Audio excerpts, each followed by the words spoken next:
Konflik di Irlandia Utara pada dasarnya bersifat politik dan nasionalistik, dan karena peristiwa sejarah, dan juga oleh etnis dan sektarian. Salah satu isu adalah status konstitusional Irlandia Utara dengan pihak loyalis yang mayoritas beragama Protestan yang ingin tetap di bawah Britania Raya. Di pihak lain yang Republik ingin meninggalkan Britania Raya yang mayoritas beragama Katolik dan bergabung dengan Irlandia Bersatu. Halo teman-teman, kali ini kita akan mereview film Belfast yang rencananya dirilis November tahun 2021.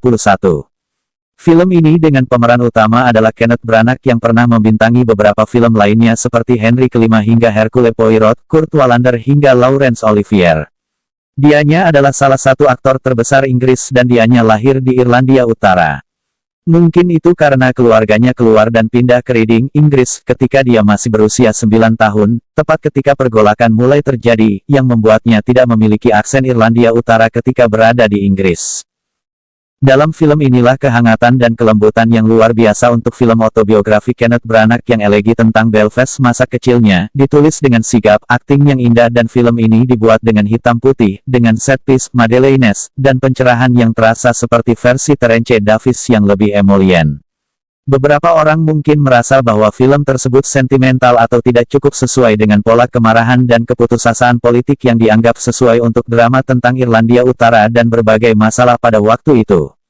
Ada adegan klimaks tentang bagaimana melucuti seorang pria bersenjata di tengah kerusuhan jika Anda sendiri tidak memiliki senjata, yang harus dimanjakan dengan murah hati. Cerita singkatnya sebagai berikut. Saat itu tahun 1969 dan Jamie Dornan memerankan seorang pria yang tinggal di Belfast Utara, sebuah distrik yang sebagian besar Protestan tetapi masih dengan beberapa keluarga Katolik.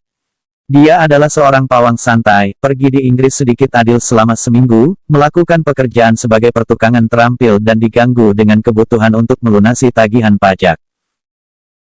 Keluarga itu terdiri dari dua anak laki-laki, Will yang lebih tua dan Buddy yang lebih muda, diperankan oleh pendatang baru Jude Hill, sementara kakek neneknya tinggal bersama mereka dalam satu rumah dan dimainkan dengan sangat baik oleh Ciaran Hinds dan Judi Dench.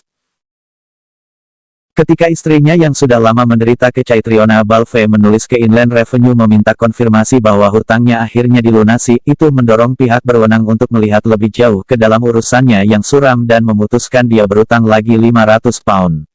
Ini adalah momen yang sangat tidak menarik, tidak sinematik jika dilihat dari kehidupan nyata. Kekerasan meledak ketika Serikat Pekerja Keras membakar umat Katolik keluar dari rumah mereka dan mendirikan barikade untuk melindungi wilayah kekuasaan baru mereka dari pembalasan orang yang berkuasa. Sebuah gangsterisme yang membutuhkan pembayaran dari keluarga lokal, ditegakkan oleh pria tangguh Billy Clanton, diterima kurang lebih secara pragmatis oleh pria lokal Frankie West, tetapi dibenci oleh karakter Dornan. Dia mulai menunjukkan kepada istri dan anak-anaknya brosur bantuan emigran untuk Vancouver dan Sydney, tempat-tempat di luar jangkauan teroris dan petugas pajak. Film ini bergerak dengan ayunan mudah dimengerti seperti dari rumah ke jalan ke ruang sekolah ke pub dan kembali ke rumah, dan mungkin paling penuh dan terkaya ketika tidak ada yang secara khusus tragis atau terkait masalah yang terjadi. Anda mungkin menyukai adegan di mana Buddy dididik tentang apa yang harus dikatakan jika orang asing menuntut untuk mengetahui apakah dia Protestan atau Katolik, apakah dia berbohong atau menggertak dengan kebenaran. Sebagai contoh bagaimana kisah tentang rutinitas Dave Allen tentang apa yang terjadi, jika Anda mencoba duduk di pagar dan mengklaim bahwa Anda adalah orang Yahudi dan apakah Anda menjawab, apakah Anda seorang Yahudi Protestan atau Yahudi Katolik. Tidak tepat untuk mengatakan bahwa ada seberkas kepolosan dalam sukses tidaknya film ini, tetapi tentu saja seberkas normalitas dan bahkan banalitas, yang mengasumsikan nada surrealisnya sendiri. Kenangan ke masa lalu selalu ditujukan pada ilusi, namun ini adalah mitos yang sangat menggoda dari Branagh. Inilah pertunjukan film yang indah dan bahkan bisa disebut sentimental dan menunjukkan lingkungan keluarga yang sederhana dengan drama keluarga yang mengharukan.